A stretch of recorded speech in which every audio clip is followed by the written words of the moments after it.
তাসলা নারান হামিয়া তুসকা মিন আইনিন আনিয়া লাইসা লাহুম তুআমুন ইল্লা মিন দরি লা ইউসমিনু ওয়া লা ইউগনি মিন জু।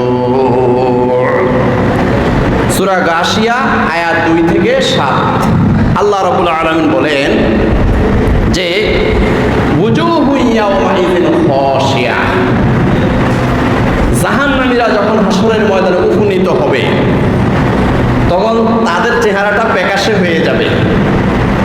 কারণ তারা তো জানে আমরা দুনিয়ার মধ্যে ভালো কাজ করি নাই, নামাজ পড়ি নাই, আল্লাহর হুকুম মানি নাই, নবীর আদর্শ পালন করি নাই। চোরের মনে পুলিশ পুলিশ। আল্লাহ পাক বলেন ওয়াজুহু ইয়াওমাইযিন খাশিয়া, তারা ভয়ে সন্ত্রস্ত হয়ে যাবে, তাদের মাথা অবনত হয়ে যাবে, তারা একদম ভীতু হয়ে যাবে। আল্লাহ সুবহানাহু ওয়া তাআলা বলেন ওয়াজুহু ইয়াওমাইযিন খাশিয়া, ভয়ে তারা একদম মুখমণ্ডল তাদের ফ্যাকাশে হয়ে যাবে।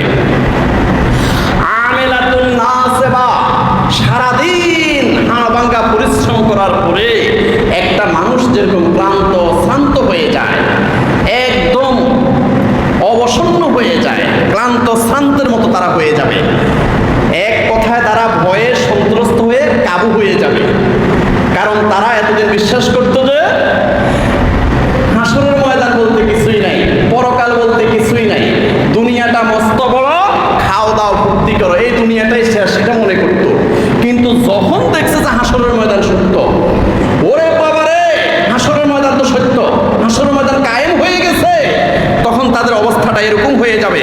ওয়াজুহু ইয়াওমাইযিন খাশিয়া আমিলাতুন নাসিবা, তাদের ভয়ে চেহারাটা প্রকাশে হয়ে যাবে।